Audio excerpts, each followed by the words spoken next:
Delhi university में admission लेना सच में वर्थ इट है या फिर दिल्ली यूनिवर्सिटी सिर्फ और सिर्फ ओवर हाइप्ड है। हर साल लाखों बच्चे सीयूटी का एग्जाम देते हैं और उसमें से ज़्यादातर बच्चों का सपना होता है कि उन्हें भी दिल्ली यूनिवर्सिटी के किसी टॉप कॉलेज में एडमिशन मिल जाए। लेकिन यहाँ पर एक सवाल पूछना बेहद ज़रूरी है कि दिल्ली यूनिवर्सिटी सच में वर्थ इट है भी या फिर नहीं है। कहीं ऐसा तो नहीं है कि सोशल मीडिया ने सिर्फ इस यूनिवर्सिटी को थोड़ा ओवर हाइप कर दिया है और बस इसीलिए आज इस टॉपिक पर मैं एक वीडियो बना रहा हूँ। बहुत ऑब्वियस सी बात है कि इस टॉपिक पर आपको यूट्यूब पर ज़्यादा वीडियो देखने को नहीं मिलती, क्योंकि अगर आप उसी यूनिवर्सिटी को क्रिटिसाइज करने लग जाएंगे जिसमें ज़्यादा बच्चे जाना चाहते हैं तो फिर आपके कोर्सेज कैसे बिकेंगे। मैंने पहले भी इस टॉपिक पर वीडियो बनाया था और मैं फिर से बना रहा हूँ। आज की वीडियो में एकदम ग्राउंड रियलिटी में आपको बताने वाला हूँ। स्टार्टिंग में मैं आपको डिस्क्लेमर दे देता हूँ, ये वीडियो थोड़ी सी बायस्ड होगी। बायस्ड इस सेंस में होगी कि मैं पॉजिटिव बातें नहीं करने वाला, मैं सिर्फ आपको नेगेटिव पॉइंट्स बताऊंगा। नेगेटिव पॉइंट्स को मैं बढ़ाऊंगा चढ़ाऊंगा नहीं, जितना सच रियलिटी है वही मैं आपको बताऊंगा, लेकिन मैं पॉजिटिव पॉइंट्स को जानबूझ के टच नहीं कर रहा हूं। रीजन बहुत सिंपल सा है कि पॉजिटिव पॉइंट्स हम सबको पहले से मालूम है। जैसा एक्सपोजर आपको डीयू में मिलता है वैसा बहुत सारी जगहों पे नहीं मिलता। इतनी डाइवर्सिटी देखने को मिलती है, इतनी अपॉर्चुनिटीज देखने को मिलती हैं, ऐसे बहुत सारे पॉइंट्स हैं जो हम सबको पता है। लेकिन आज की वीडियो में 11 नेगेटिव पॉइंट्स में शेयर करूंगा जो शायद बहुत सारे बच्चों को नहीं पता। इस वीडियो को अगर एंड तक आप देख लेते हैं तो आपको इतनी क्लैरिटी मिल जाएगी डीयू रिलेटेड जो पहले आपके पास नहीं थी। सीधा इस वीडियो को चालू करते हैं। पहला पॉइंट तो यही निकल कर आता है कि यूनिवर्सिटी और कॉलेज में फर्क होता है। हम डीयू डीयू डीयू की बात करते हैं, लेकिन कभी भी हम ये रियलाइज नहीं करते कि 91 एफिलिएटेड कॉलेजेस हमें दिल्ली यूनिवर्सिटी में देखने को मिलते हैं। सिर्फ 5 से 10 ऐसे कॉलेजेस हैं डीयू में जो ट्रूली वर्थ इट हैं। अगर किसी बच्चे को ऑफ कैंपस में एडमिशन मिल जाता है या फिर साउथ कैंपस के कुछ कॉलेजेस में घटिया कोर्सेस मिल जाते हैं तो 2 दिन बाद आपका भागने का मन करेगा। तो अगर आपको टॉप कॉलेजेस में कोर्सेस मिल रहे हैं तो बहुत अच्छी बात है, लेकिन सिर्फ डीयू जाने के चक्कर में अगर आप ऑफ कैंपस वगैरह में एडमिशन ले लेते हैं तो आप सिर्फ अपने पैर पर कुल्हाड़ी मारने का काम करेंगे। सेकेंड नंबर पर अटेंडेंस की बात करना बहुत जरूरी है। डीयू के ज्यादातर कॉलेजेस में एक सबसे बड़ी प्रॉब्लम निकल के आती है कि वहां पर अटेंडेंस कंपलसरी होता है। आप अटेंड नहीं करोगे, आपके मार्क्स कम कर दिए जाएंगे और इस चक्कर में बच्चों को प्रेशराइज किया जाता है कि आपको रेगुलरली कॉलेज आना है, जबकि हर बच्चे की प्रायोरिटी अलग अलग हो सकती है। हो सकता है कोई बच्चा किसी एग्जाम का प्रिपरेशन कर रहा है या फिर कॉलेज में अभी कुछ भी उसको मीनिंगफुल नहीं लग रहा है इसलिए वो खुद पढ़ाई करना चाहता है। बहुत सारे रीजंस हो सकते हैं, लेकिन जब आपको प्रेशराइज करा जाता है कि नहीं आपको कॉलेज तो आना ही है तो एक समय के बाद वो बहुत दिक्कत का इशू बन जाता है। फिर थर्ड पॉइंट असाइनमेंट का निकल के आता है। हम भाई एआई के ज़माने में जी रहे हैं, हम डिजिटल इंडिया की बात करते हैं, लेकिन डीयू में अभी भी एक सबसे बड़ी प्रॉब्लम असाइनमेंट्स की प्रॉब्लम है। बच्चों को भर भर के इतने असाइनमेंट्स दिए जाते हैं कि जब वो कॉलेज से वापस अपने घर या पीजी आते हैं तो उनके पास बाकी किसी और चीज़ के लिए तो टाइम ही नहीं बचता। जब इतने सारे आप असाइनमेंट्स करेंगे, और ये सबको मालूम है कि बच्चे एआई को यूज़ करके असाइनमेंट करते हैं, कोई बच्चा अपना दिमाग वहाँ पर नहीं लगा रहा क्योंकि वो वैसे ही बहुत थके हुए हैं, तो सिर्फ और सिर्फ टाइम वेस्ट होता है। ज्यादातर बच्चे सबसे बड़ी प्रॉब्लम यही बताते हैं कि भैया असाइनमेंट्स में ही पूरा टाइम निकल जाता है, स्किल डेवलपमेंट के लिए तो टाइम ही नहीं मिलता। ये प्रॉब्लम सिर्फ डीयू की नहीं है, ये आपको ज्यादातर कॉलेजेस में देखने को मिलेगी। फोर्थ नंबर पर एक और बहुत ही बड़ी सीरियस प्रॉब्लम निकल के आती है कि डीयू में क्लासेस बहुत कैंसिल होती हैं। आप सोचिए कि आप दिल्ली में नहीं रहते, आप एक पीजी में रहते हैं। आप सुबह उठे, आप कॉलेज गए, आप तैयार होके पूरा रेडी होके कॉलेज जा रहे हैं, वहां जाके आपको मालूम चलता है कि क्लास कैंसिल हो गई। अब जो अगली क्लास है वो तो 3 घंटे बाद है, 2 घंटे बाद है, 1 घंटे बाद है। अरे आज की तो पूरी क्लासेस कैंसिल हो गई। तो बार बार जब क्लासेस कैंसिल होती हैं तो बच्चे का मोमेंटम खत्म हो जाता है, एक पढ़ाई करने का तरीका खत्म हो जाता है, बहुत टाइम वेस्ट होता है। डीयू में एक प्रॉब्लम बहुत बड़ी है, वहां पर बहुत सारी क्लासेस कैंसिल हो जाती हैं, तो ये भी एक थोड़ा दिक्कत की बात है। हर कॉलेज में सिचुएशन अलग अलग है, लेकिन ये प्रॉब्लम आपको ज्यादातर कॉलेज में देखने को मिलेगी। इसके बाद अब जो मैं पॉइंट रखने वाला हूं इसको तो ज्यादातर बच्चे इग्नोर कर देते हैं। डीयू टॉपर्स नहीं बनाता, टॉपर्स डीयू को बनाते हैं। वो बच्चे जिनका रिजल्ट पहले बहुत अच्छा आता था, जब 12th के बाद सीधा एडमिशन मिल जाता था, वो डीयू को बनाते थे। अब जो सीयूटी में टॉप करते हैं वो डीयू को बनाते हैं। तो अगर पहले से आपके पास स्किल्स हैं तो फिर आप उन स्किल्स को यूज करके आगे बढ़ सकते हैं। लेकिन अगर आप इस गलत फहमी में हैं कि डीयू जाके आपकी स्किल डेवलपमेंट का काम बहुत तेजी से होगा, तो ऐसा नहीं है। वहां पर अगर आपको सोसाइटीज का पार्ट बनना है तो वो स्किल्स आपके पास होना चाहिए। अगर किसी अपॉर्चुनिटी को आप ग्रैब करना चाहते हैं तो वो स्किल्स आपके पास होना चाहिए।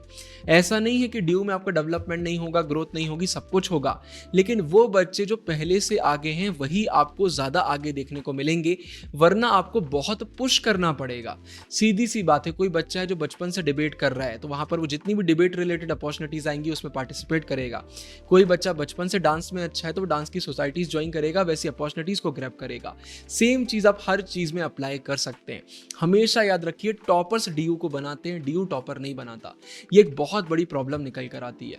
हम ये हमेशा सुनते हैं कि ड्यू से बहुत सारे बच्चे यूपीएससी क्रैक करते हैं। क्या ड्यू में आकर उन्होंने पढ़ना सीखा या वो पहले से ही पढ़ते थे? मेजॉरिटी ऑफ द केसेस में वो पहले से ही पढ़ने में अच्छे थे। ड्यू आपको एक इन्वायरमेंट प्रोवाइड कर देता है, एक स्पेस प्रोवाइड कर देता है, लेकिन अगर आप में पहले से वो एबिलिटीज नहीं है या फिर आप अपनी कैपेबिलिटीज को डेवलप नहीं कर रहे हैं तो फिर ड्यू आपके कोई काम का नहीं है। इसके बाद फिर सिलेबस। अगर आप सोच रहे हैं कि ड्यू जाकर आपको बहुत ही शानदार सिलेबस देखने को मिलेगा तो मैं आपको अभी बता दूं, ड्यू का सिलेबस आउटडेटेड है। ये प्रॉब्लम सिर्फ ड्यू की नहीं है, इंडिया की ज़्यादातर पब्लिक यूनिवर्सिटीज़ की ये प्रॉब्लम आपको देखने को मिलेगी। जितनी भी यूनिवर्सिटीज़ कॉलेजेस गवर्नमेंट ओन करते हैं वहाँ का सिलेबस ही चेंज नहीं हो रहा है। आप बोलेंगे कि भाई न्यू एजुकेशनल पॉलिसी आ गई है, लेकिन उसके बाद तो सिचुएशन और ख़राब हो गई है। अब बच्चों से बात करिए, सेकेंड ईयर के बच्चों को पढ़ाया जा रहा है कि ईमेल कैसे लिखा जाता है। मतलब ऐसे टॉपिक्स पढ़ाए जा रहे हैं जिनका ऊपर नीचे कोई सेंस ही नहीं है। आउटडेटेड सिलेबस फॉलो किया जा रहा है। मतलब वो स्किल्स जो आज के टाइम पे सबसे ज़्यादा इंपॉर्टेंट हैं, आपको टेक्निकल स्किल्स नहीं सिखाई जाती। एआई इतना इंपॉर्टेंट है, आपको नहीं सिखाया जाता। मार्केटिंग स्किल्स आपको नहीं सिखाई जाती। सिर्फ नाम के लिए कोर्सेज चला दिए गए हैं, लेकिन इंडिया में ज़्यादातर कॉलेजेस की ये प्रॉब्लम है। और सेम प्रॉब्लम आपको ड्यू में भी देखने को मिलेगी कि सिलेबस बहुत ही बकवास है। मैं ये भी नहीं बोलूँगा कि ठीक है, सिलेबस बहुत ही बकवास है, इसे बहुत बेटर किया जा सकता था, लेकिन इंडिया इस चीज़ में थोड़ा फेल कर चुका है। हम अपने सिलेबस को इम्प्रूव नहीं कर पा रहे हैं, बच्चों को हम आज की सोसाइटी के लिए रेडी ही नहीं कर पा रहे हैं। इसके बाद फिर पैसे की बात करना भी बहुत ज़रूरी है। ज़्यादातर बच्चे जब दिल्ली यूनिवर्सिटी की बात करते हैं तो वो सिर्फ कॉलेज की फ़ीस देखकर खुश हो जाते हैं कि इतनी कम फीस, ये तो बहुत बढ़िया है। लेकिन मैं आपको बता दूं कि अगर आप दिल्ली एनसीआर रीजन में नहीं रहते हैं, मतलब ड्यू जाने के बाद आपको पीजी लेना पड़ेगा, हॉस्टल जाना पड़ेगा, ट्रैवलिंग का खर्चा होगा। मैंने इस पर ऑलरेडी वीडियो बनाई थी। 7 से 9 लाख रुपए का खर्चा होगा आपका 4 साल में। जी हाँ, ये सपने में बिल्कुल भी मत सोचिए कि 1-2 लाख में आपका काम हो जाएगा, नहीं होने वाला। मैंने प्रॉपर इस पर एक वीडियो बनाई थी, डिस्क्रिप्शन में लिंक डाल दूंगा।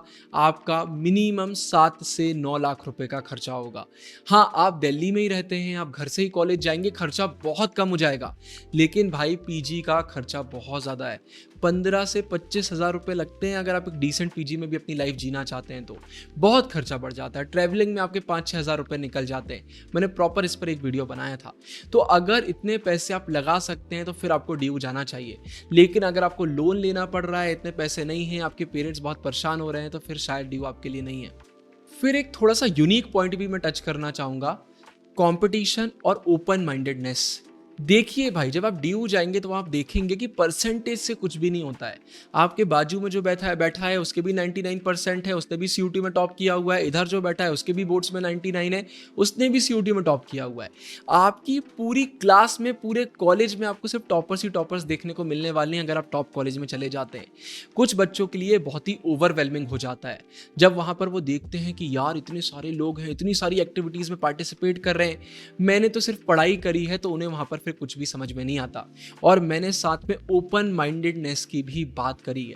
अगर आपको अभी इतना सोसाइटी का एक्सपोजर नहीं मिला है, अगर आप LGBTQ कम्युनिटी की बात नहीं कर पाते, आप सेक्स एजुकेशन की बात नहीं कर पाते, आप रिलेशनशिप्स की बात नहीं कर पाते, या फिर कोई भी ऐसे टॉपिक पर आप बात नहीं कर पाते जो आज के समय में सबसे इंपॉर्टेंट टॉपिक है, तो वहां पर आप अनकंफर्टेबल भी फील कर सकते हैं। तो अगर आपकी पर्सनैलिटी ऐसी है जो अभी इतनी सारी चीज़ों को नहीं सहन कर पाएगी, तो फिर ड्यू में आपको दिक्कत हो सकती है। कितने बच्चे मुझे मैसेज करते हैं कि भैया यहाँ के बच्चे तो बहुत ओपन हैं, हमारे यहाँ तो ऐसा नहीं था। बट ये टॉपिक्स अब बहुत कॉमन हो चुके हैं। पीरियड्स पे बात करना, एलजीबीटीक्यू पे बात करना, सेक्स एजुकेशन पे बात करना, ये बहुत कॉमन टॉपिक है। तो यहाँ पर मेरा एडवाइस तो आपको यही रहेगा कि जब आप जाएंगे तो कुछ दिन आपको अजीब लगेगा, लेकिन बाद में ये चीज़ें बहुत ज़रूरी हैं, आपको बहुत ग्रोथ मिलेगी। बट फिर भी मैंने इस पॉइंट को रख दिया क्योंकि कुछ लोग अनकंफर्टेबल हो जाते हैं, सबकी पर्सनैलिटी अलग होती है। अगला पॉइंट भी इससे रिलेटेड है। अगर आप इंट्रोवर्ट हैं, आसानी से लोगों से बात नहीं कर पाते हैं, कितने सारे लोग हैं जो डीयू में जाने के बाद डिप्रेशन का शिकार हो जाते हैं। रीज़न यही है, घर छूट गया, बाहर आते हैं, हम स्ट्रगल करते हैं और हमारा कोई दोस्त नहीं है। आप कॉलेज जाते हैं, कोई आपसे बात नहीं करता, आप पीजी आते हैं, कोई आपसे बात नहीं करता। तो अगर आप एक इंट्रोवर्ट हैं या फिर अभी आप लोगों से बात नहीं कर पाते हैं, तो इस चीज़ का भी आपको ध्यान रखना पड़ेगा। मैं आपको डीमोटिवेट नहीं कर रहा हूँ, ये चीज़ें इतनी मुश्किल नहीं है, लोगों से बात करना इतना मुश्किल नहीं है। कोई डीयू में बेकार बच्चे नहीं आते हैं, सब आपकी तरह अच्छे बच्चे आते हैं। लेकिन फिर भी इस पॉइंट को कवर करना ज़रूरी है क्योंकि मेरी पहचान में ही कम से कम 20-30 ऐसे बच्चे हैं जिन्होंने डीयू को 1-2 महीने बाद छोड़ दिया क्योंकि उनको बहुत ज़्यादा ओवरवेलमिंग लग रहा था। तो इन चीज़ों के लिए भी आपको एकदम रेडी रहना है। इसके बाद फिर आखिरी के 2 पॉइंट। पहला पॉइंट तो यही निकल के आता है, ट्रेवल टाइम। भाई आप अगर दिल्ली एनसीआर में नहीं रहते हैं, आप जाकर देखेंगे तो आपको समझ में आएगा कि ट्रेवल टाइम बहुत ज़्यादा है। तो जैसे अगर आप एक अच्छा पीजी अफोर्ड नहीं कर पाते हैं तो आपको दूर पीजी लेना पड़ता है, तो आपके 2-2, 3-3, 4-4 घंटे तो ट्रेवल करने में निकल जाते हैं। मैं तो ऐसे बच्चों को भी जानता हूँ जो मेट्रो बस वगैरह करके दिन भर में 5 घंटे ट्रेवल करते हैं। मैं बड़ा चढ़ा के नहीं बता रहा हूँ, मैं ऐसे बच्चों को लिटरली जानता हूँ। और ज़्यादातर बच्चे मिनिमम 1 से 2 घंटे ट्रैवल तो करते ही हैं। अब 1 से 2 घंटे चल जाता है, लेकिन अगर आप दूर रहते हैं तो दूर से अगर आपका मेट्रो का ट्रैवल टाइम ही 3 घंटे है तो आप डेली सोच लीजिए आपको 3 घंटे का टाइम तो ट्रैवल करने में ही निकल जाएगा। तो ये चीज़ भी एक आपके दिमाग में होना चाहिए कि अगर आप पास में पीजी वगैरह अफोर्ड नहीं कर पा रहे हैं या फिर आप दूर कहीं रहते हैं, जैसे दिल्ली एनसीआर कोई छोटा एरिया थोड़ी है, बहुत सारे लोग दूर रहते हैं लेकिन वो घर से ही आना जाना प्रेफर करते हैं, तो टाइम के बारे में भी थोड़ा सा आपको सोचना पड़ेगा। कुछ बच्चे ऐसे हैं जिनका कॉलेज 5 बजे छूटता है, निकलते निकलते 6 बज जाते हैं, घर पहुंचते पहुंचते 8:30-9 बज जाते हैं। 9 बजे घर पहुंचो, असाइनमेंट करो, सब कुछ करो और सुबह 7-8 बजे आपको फिर से निकलना है। तो ये सारी चीज़ें भी आपको भाई बहुत अच्छे से सोचना और समझना पड़ेंगी। इसके बाद आखिरी लेकिन एक बहुत इंपॉर्टेंट पॉइंट, प्लेसमेंट्स। अगर आप ये सोच रहे हैं कि ड्यू जाने के बाद तो बल्ले बल्ले आपको तो लाखों का पैकेज मिलने वाला है, ऐसा कुछ भी नहीं होता। टॉप कॉलेजेस में भी बहुत लिमिटेड बच्चों का ही अच्छा प्लेसमेंट होता है, बाकी बच्चों को एंड में जाके कोई और डिग्री करना ही पड़ती है, कहीं और एडमिशन लेना ही पड़ता है। कितने बच्चे हर 1-2 हफ्ते में एक 3rd ईयर 4th ईयर वाले बच्चे का मैसेज आ जाता है कि द ट्विन ब्रोज में अगर कोई प्लेसमेंट हो, इंटर्नशिप हो तो बताइएगा। आपको वहाँ पर ऐसी प्लेसमेंट्स नहीं मिलने वाली। हाँ, एकदम टॉप कॉलेजेस में कुछ प्लेसमेंट्स निकल जाती हैं, अगर आप गूगल में जाएंगे तो आपको देखने को मिलेगा, लेकिन बहुत लिमिटेड कोर्सेस में। हर कोर्स में आपको प्लेसमेंट देखने को नहीं मिलने वाली, टॉप कॉलेजेस में भी नहीं मिलने वाली। तो इस सपने से तो बिल्कुल मत जाना कि आपका बीए या कोई भी डिग्री कंप्लीट होगी तो तुरंत आपको एक बहुत बड़ा पैकेज मिल जाएगा। कुछ लोगों के साथ होता है लेकिन मेजॉरिटी लोगों के साथ ये चीज़ बिल्कुल भी नहीं होती। ये सारे पॉइंट्स निकल के आते हैं जो डीयू के नेगेटिव पॉइंट्स हैं। इस वीडियो में मैं फिर से रिपीट करूंगा, फिर से यही डिस्क्लेमर दूंगा कि ये बाइस्ड वीडियो है।